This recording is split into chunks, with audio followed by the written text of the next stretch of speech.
तो matric inter pass scholarship कहें या फिर 10-12 पास स्कॉलरशिप के लिए बहुत बड़ी खुशखबरी आ चुकी है। जी हाँ, यूजर आईडी और पासवर्ड आना शुरू हो चुका है और यूजर आईडी पासवर्ड ही वो चीज है जिसके माध्यम से आपको लॉगिन करना पड़ता है और लॉगिन करके फाइनल सबमिट करना पड़ता है। और फाइनल सबमिट करने के बाद ही आपका फाइनलाइज्ड स्टेटस में जो नो है ये यस होगा और जब तक यहाँ पे यस नहीं होगा तब तक आपका पैसा नहीं आएगा। जैसे इसी बच्चे को देखिए ना कि इसका एप्लीकेशन अंडर प्रोसेस लिख रहा है, सभी जगह पर यस है, आधार वेरीफाइड है, लेकिन फाइनलाइज स्टेटस में नो है।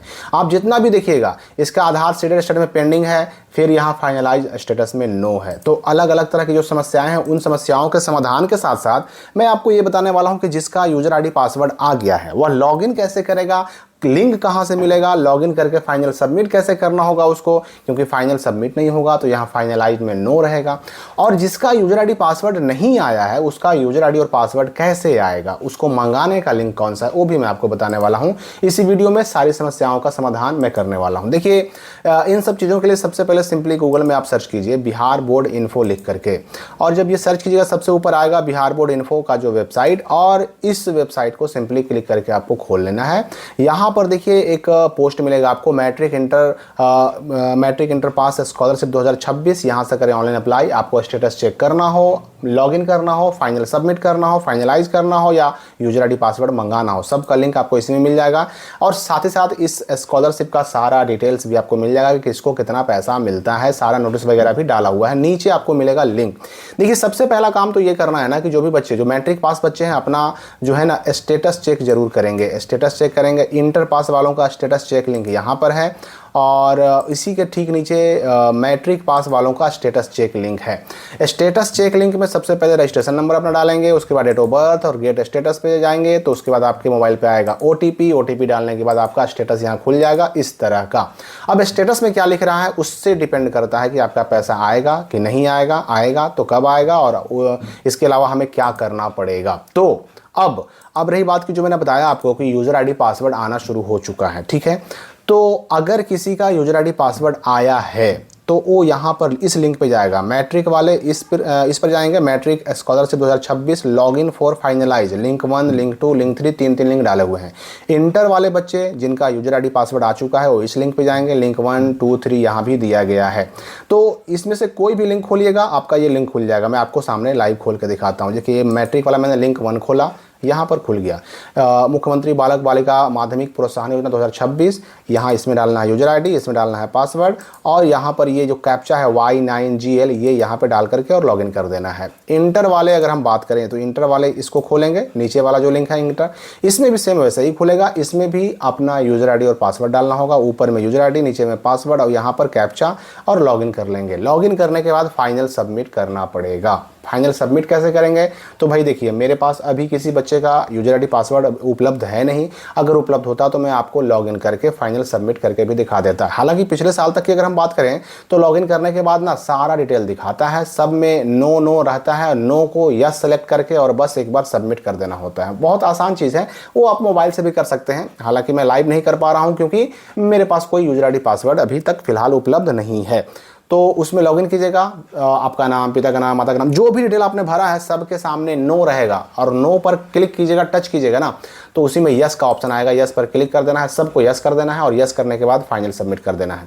अब रही बात कि अगर किसी का यूजर आईडी पासवर्ड नहीं आया है तो देखिए गेट यूजर आईडी पासवर्ड यहाँ मैट्रिक का लिंक है और उसी के नीचे gate user ID password inter का लिंक है। इस पर क्लिक कीजिएगा तो मैट्रिक वाला लिंक अभी नहीं खुल रहा है, लेकिन इंटर वाला गेट यूजर आईडी पासवर्ड का लिंक खुल रहा है। देखिए इंटर वाला खुला, इसमें क्या करना पड़ेगा, आपका अपना रजिस्ट्रेशन नंबर डालना पड़ेगा ऊपर और जिस मोबाइल नंबर से आपने जो है अप्लाई किया है वो मोबाइल नंबर यहाँ डालना पड़ेगा और उसको डालने के बाद यहाँ सेंड पर क्लिक कीजिएगा तो यूजर आईडी पासवर्ड आ जाएगा। लेकिन यूजर आईडी पासवर्ड तब आएगा जब आपका जो है ना ये आधार वेरीफाइड रहेगा, आधार सीडेड में भी यस रहेगा, आधार वेरीफाई में भी यस रहेगा, ये सब रहेगा तभी आईडी पासवर्ड आएगा। अगर कुछ पेंडिंग रहेगा, जैसे इस बच्चे का देखिए यहाँ पर आधार सीडेड स्टेटस में पेंडिंग है, ऐसे बच्चे अगर गेट यूजर आईडी पासवर्ड पर क्लिक करेंगे ना तो इनका आईडी पासवर्ड नहीं आएगा, ठीक है। तो और अगर किसी का रिजेक्टेड बाय PFMS है वो भी अगर गेट यूजर आईडी पासवर्ड पर क्लिक करेंगे अपना रजिस्ट्रेशन नंबर मोबाइल नंबर डाल करके तो उनको भी भी ये जो है ना आईडी पासवर्ड नहीं आएगा, क्योंकि सारी चीज़ें जब वेरीफाई हो जाती हैं, सब में जब यस हो जाता है, फाइनलाइज छोड़ करके बाकी सब में जब यस हो जाता है या वेरीफाइड हो जाता है, तब आता है आईडी पासवर्ड। अब वो आईडी पासवर्ड आ जाएगा तो फिर वही यहाँ पर जो मैंने बताया आपको कि लिंक दिया हुआ है ही, मैट्रिक का भी 3 लिंक है, तीनों में से किसी से भी आप क्लिक करके लिंक खोल सकते हैं और लॉगिन करके अपना फाइनल सबमिट कर सकते हैं। फाइनल सबमिट जैसे ही कीजिएगा ना, तो फाइनल सबमिट करते ही ये फाइनलाइज्ड स्टेटस में जो नो है ये हो जाएगा यस, और यहाँ फाइनलाइज्ड डेट के नीचे वाला जो बॉक्स खाली है इसमें फाइनलाइज यानी फाइनल सबमिट जिस दिन आप करेंगे उस दिन का डेट आ जाएगा। ठीक है ना।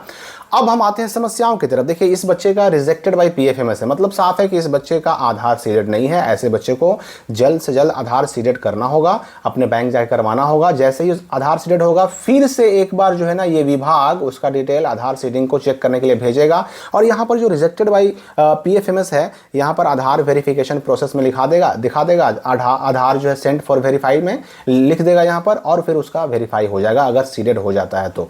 अब सीडेड हो जाएगा, यहाँ यस हो जाएगा, तब जो है ना ये यूजर आईडी पासवर्ड आएगा या मंगाना पड़ेगा और फाइल सबमिट करना पड़ेगा। अब इस बच्चे का देखिए, इस बच्चे का कोई प्रॉब्लम नहीं है। कैसे नहीं?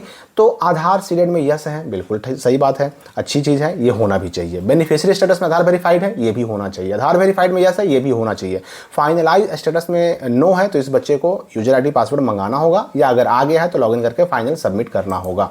और अगर इस बच्चे की अगर हम बात करें, देखिए आधार सीडेड स्टेटस में पेंडिंग है, इसको इंतजार करना होगा। किस चीज़ का? आधार सीडेड स्टेटस में यहाँ पर यस होना चाहिए। यस हो जाएगा तब या तो उसका यूजर आईडी पासवर्ड अपने आप आएगा या फिर उसको मंगाना पड़ेगा, और उसके बाद फिर से फाइनल सबमिट करके उसको मैट्रिक इंटर चाहे जो भी हो, मैट्रिक इंटर पास स्कॉलरशिप उसका फाइनल सबमिट करेगा, तब जा करके उसका पैसा आएगा। अगला अगर हम केस देखें तो इसका भी रिजेक्टेड बाय पीएफएमएस है। यहाँ पर पेमेंट स्टेटस में लिखा हुआ है आधार वेरिफिकेशन रिजेक्टेड, यानी कि पीएफएमएस रिजेक्टेड, सीडेड रिजेक्टेड तो है ही, आधार वेरीफाई भी जो है ना होने में रिजेक्टेड हो गया है। तो ऐसे बच्चे को भी इंतजार करना होगा कि दोबारा से सीडिंग करवाएं। सीडिंग करवाने के बाद वेट करें और यहाँ पर स्टेटस फिर से अपडेट होगा, वेरीफाई हो जाएगा, तब जाके आईडी पासवर्ड आएगा, फाइनल सबमिट करना होगा, तब जाकर के पैसा आएगा। इसमें देखिए आधार सीडेड स्टेटस में कुछ नहीं लिखा हुआ है, लेकिन बेनिफिशियरी स्टेटस में आधार वेरीफाइड है, इसका मतलब आधार सीडिंग है। ऐसे बच्चे को सिंपली वेट करना है, यूजर आईडी पासवर्ड का आ गया तो लॉगिन करें, सबमिट करें, आपका पैसा आएगा। इस बच्चे का देखिए यहाँ पर जो है पेंडिंग, आधार सीडेड स्टेटस में पेंडिंग लिखा हुआ है, बेनिफिशियरी स्टेटस में सेंड फॉर आधार वेरिफिकेशन लिखा हुआ है।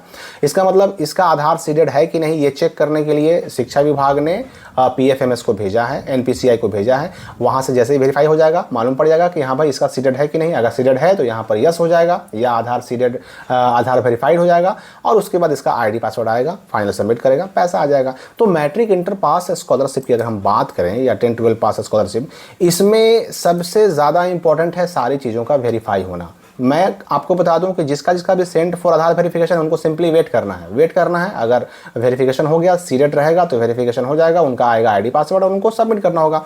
फाइनलाइज स्टेटस में यस हो जाएगा तब अब आपके हाथ में कुछ नहीं है, अब आपको कुछ करना नहीं है। फाइनलाइज स्टेटस में यस होने के बाद यानी फाइनल सबमिट करने के बाद आपको सिंपली बस वेट करना है। किस चीज़ का? तो पैसे का वेट करना होगा। तो मेरे ख्याल से मैट्रिक इंटर पास स्कॉलरशिप से संबंधित जो भी आपके डाउट होंगे वो इसमें क्लियर हो गए होंगे। मैं आपको बता दूं कि यहाँ पर जितने भी लिंक दिए गए हैं इसमें सिर्फ एक मैट्रिक का यूजर आईडी पासवर्ड मंगाने का लिंक काम नहीं कर रहा, बाकी सभी लिंक काम कर रहे हैं। आप इस लिंक का इस्तेमाल करके और आईडी पासवर्ड अपना मंगाइए, और अगर फाइनल सबमिट नहीं है तो फाइनल सबमिट कीजिए, ताकि आपका भी मैट्रिक इंटर पास स्कॉलरशिप का पैसा जितनी जल्दी हो सके आ सके। रही बात की इसका लास्ट डेट, तो देखिए मैट्रिक और इंटर पास स्कॉलरशिप का फिलहाल कोई लास्ट डेट नहीं है। 25 तारीख से 25 मई से शुरू हुआ है और अभी तक इसका कोई लास्ट डेट घोषित नहीं किया गया है। लास्ट डेट जब घोषणा होगी तब होगी, लेकिन अभी कोई लास्ट डेट नहीं, आप अप्लाई कर सकते हैं। रही बात कि 2025, 2024, 2023 जो पिछले वर्ष के बच्चे हैं उनके लिए एप्लीकेशन का डेट खुलेगा कि नहीं खुलेगा, तो अभी इसके बारे में कहना कुछ मुश्किल है। विभाग ने हर साल डेट दिया है, इस साल भी डेट देने के चांसेस हैं, लेकिन इसके लिए आपको सिंपली वेट करना होगा, मेधासॉफ्ट का वेबसाइट देखते रहना होगा। तो हम मिलेंगे अगली वीडियो में नए अपडेट के साथ।